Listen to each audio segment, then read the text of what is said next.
What's good, guys? This is David from DW Fitness. Thank you for tuning in for another episode this week. So this week I just want to cover one of my favorite back staples, which is the dumbbell row. And if you're trying to build muscle in your back and specifically develop your lats, the dumbbell row is a great movement for lat development.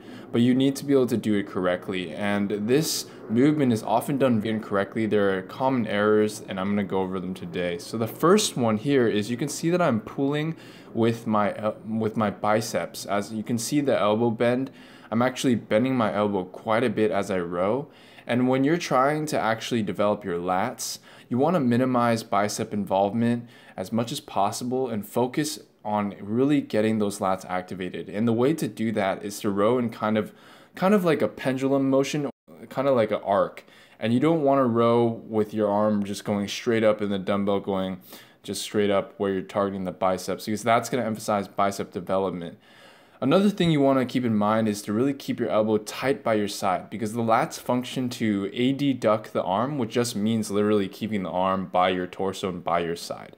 So if you row with your arm actually out, as you're going to see here with my elbow away from my side, you're not going to be emphasizing the lats, and you're actually going to be more focusing on your upper back and your rear delts. If you're trying to develop your lats, this is something you want to avoid, is just really focusing on keeping the elbows by your side, elbows tight, and focused in that sense.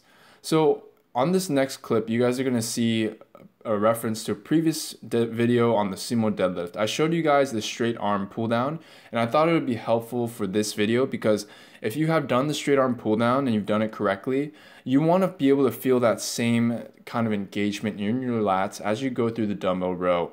And the two key points to keep in mind are really to just keep your elbow really tight by your side, and also really to focus on rowing in an arc motion and not like here where the elbow's away from the side. And so I want to demonstrate just these two common errors, which are rowing with the bicep and rowing elbow out to the side, and show you guys the dumbbell row because it is absolutely one of the best staples to help you develop your lats. And if you guys have any other ideas you want to see, please comment below, give this video a thumbs up if you enjoyed it, and I'll see you guys all soon. Peace.